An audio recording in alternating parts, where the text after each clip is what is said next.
311वो संत सोयरोबानाथ आंबे जयंती पालये पेडणे हांगा मनयली। भुरग्यांनी अभंग सादर केले। पळयात काय उर्बे भरीत खीण।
मेरा वो भारत देश है मेरा या गीताच्या बोलाप्रमाणे भारत हा देश महान आहे।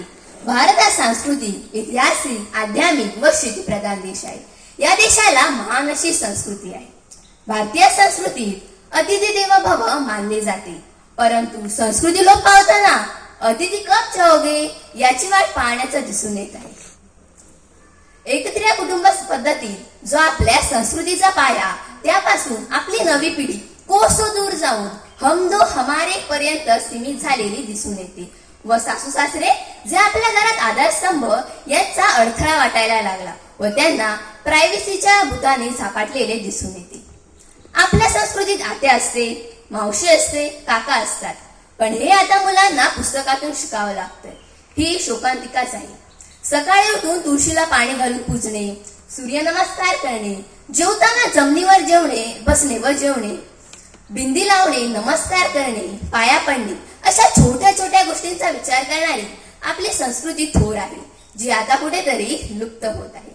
कारण आजच्या या यंत्रयुगात कुणीच भारतीय संस्कृतीचे द्योतक असणारी जेवणा अगोदर म्हणावयाचा श्लोक वदनी कवय घेता नाम घ्या श्रीहरीचे असो किंवा देवाची प्रार्थना करतानाचे श्लोक म्हणताना चुकावतात किंवा पाठच नसतात, असे श्लोक म्हणण्याची आज कुणाला गरज वाटत नाही। परंतु आजची परिस्थिती काही वेगळीच दिसते। मुलांचं तासन तास मोबाईलवर खेळणं, रील्स तयार करणं, आई वडिलांना उलट उत्तर देणं, एवढंच नव्हे तर आजच्या तरुण मुलं मुली रात्रभर काट्यात मशगूल होताना दिसतात।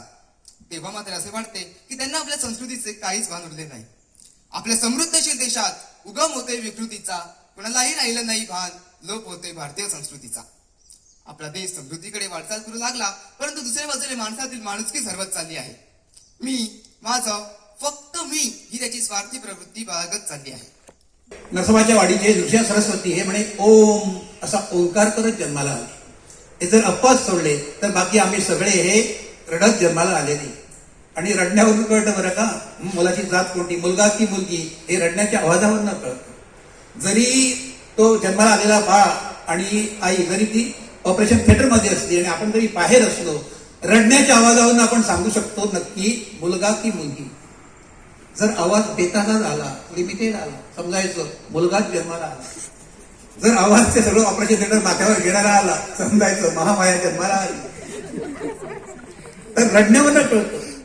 बाळ जन्माला आल्याबरोबर रडायला सुरुवात करतं, पण त्याला अपवाद होते. ते आपले हे ज्यांची आज आपण जयंती साजरी करतो आहोत, जन्माला आले, हसले नाही आणि रडले नाही. बरं, बाल सुलभ ज्या काही लहान मुलाच्या काही हालचाली असतात तसं काहीच नाही. त्यामुळे सगळे जे कोण बायका वगैरे सगळ्या यायच्या त्या सगळ्यांना तो चर्चेचा विषय झाला. अहो याचा घेवाय काय ना, तो हसाय ना, रडाय ना, तो आपला हा गुळातो गणपती बसू. तेव्हा आईला त्या एक आनंद झाला होता मुलगा झाला म्हणून, आता उलट दुःख वाटायला लागलं. दिवाळी मला तर पुढं काय घाबरायला लागली. पण एके दिवशी त्या ठिकाणी त्यांच्या घरामध्ये योगी पुरुष आले, सिद्ध पुरुष आले. त्यांना तिने आपलं हे दुःख सांगितलं. त्याने सांगितलं, डोळ्यातली नाती, आमच्या डॉक्टरची भाषा सांगितली, भिवपाची गरज ना. या मुलाबद्दल घाबरण्याचं कारण नाही. हा पूरक जन्मातला योगीराज आहे, तो योगी आहे. तो तुझंच नाही, तुमच्या घराण्याचं नाव आणि तुमच्या गोव्याचं नाव जे सगळे अजरामर करणार आहे, असा तो बाळ जन्माला आलेला आहे. आणि त्यानं मग हळूहळू आपली जे काय त्याच्यामध्ये आहेत ते दाखवायला सुरुवात केलेली आहे. आता मगाशी त्यांनी उल्लेख केला की मला जी स्पर्धा दिली होती, भारतीय संस्कृतीमध्ये काय म्हटलेलं आहे की संस्कृती आपली कोणती, आपल्याकडे जे आहे ते दुसऱ्याला द्यायचं. गोवा 365 खातीर मनीषा जाधव आणि वैष्णवी साळगावकर.